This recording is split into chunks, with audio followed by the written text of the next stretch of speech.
ಇವತ್ತು ಕರ್ನಾಟಕ ರಾಜ್ಯ ನಿರ್ಮಾಣ ಆಗಿದೆ ಅಂತ ಹೇಳಿದ್ರೆ ಮತದಾರರ ಪರಿಸ್ಥಿತಿ, ಬಡವರು, ರೈತರು, ಜನಸಾಮಾನ್ಯ ಪರಿಸ್ಥಿತಿ ರಾಜ್ಯದಲ್ಲಿ ಏನಾಗಿದೆ ಅನ್ನೋದನ್ನು ಕೂಡ ನಾವು ಒಂದು ಕ್ಷಣ ನಾವು ಅರ್ಥ ಮಾಡ್ಕೋಬೇಕಾಗಿದೆ.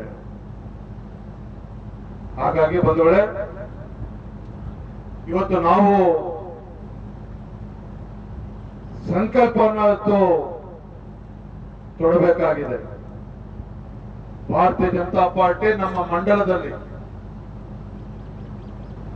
ಕಾರ್ಯಕರ್ತರ ಮೇಲಿರುವ ಶಕ್ತಿ ಬೂತ್ ಮಟ್ಟದಿಂದ ನಮ್ಮ ಸಂಘಟನೆಯನ್ನ ಬಲಪಡಿಸಬೇಕಾಗಿದೆ.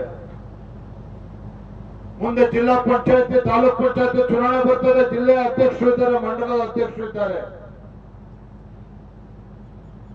ಯಾರು ಪ್ರಾಮಾಣಿಕವಾಗಿ ಪಕ್ಷದಲ್ಲಿ ಸಂಘಟನೆಗೆ ಬಲವನ್ನ ತುಂಬುವಂತ ಕೆಲಸ ಮಾಡಿದ್ದಾರೆ ಅಂತ ಪ್ರಾಮಾಣಿಕರನ್ನ ಗುರುತಿಸಿ ಚುನಾವಣೆಯಲ್ಲಿ ಅವಕಾಶ ಮಾಡಿಕೊಡಿ. ನಾನು ನಿಮ್ ಜೊತೆ ಗಟ್ಟಿಯಾಗಿ ನಿಲ್ತೇನೆ. ಹಣ ಒಂದೇ ಮಾನದಂಡ ಆಗಬಾರದು. ನಮ್ಮ ಕಾರ್ಯಕರ್ತರಿಗೆ ಹಣ ಮಾನದಂಡ ಆಗಬಾರದು. ಕಾರ್ಯಕರ್ತರು ಯಾರು ಸಂಘಟನೆಗೆ ಶಕ್ತಿಯನ್ನು ತುಂಬಿದ್ದಾರೆ, ದುಡಿದಿದ್ದಾರೆ ಅಂತ ವ್ಯಕ್ತಿಗಳಿಗೆ, ಕಾರ್ಯಕರ್ತರಿಗೆ ಚುನಾವಣೆಗಳಲ್ಲಿ ಅವಕಾಶ ಮಾಡಿಕೊಡಿ. ಇಡೀ ಗುಲ್ಬರ್ಗ ಜಿಲ್ಲೆಯಲ್ಲಿ ಯಾಕೆ ಭಾರತೀಯ ಜನತಾ ಪಾರ್ಟಿ ನಮ್ಮ ಚುನಾವಣೆ ನಾವು ಗೆಲ್ಲೋದಕ್ಕೆ ಸಾಧ್ಯ ಆಗಲ್ಲ, ನಾನು ಕೂಡ ನೋಡ್ತೇನೆ.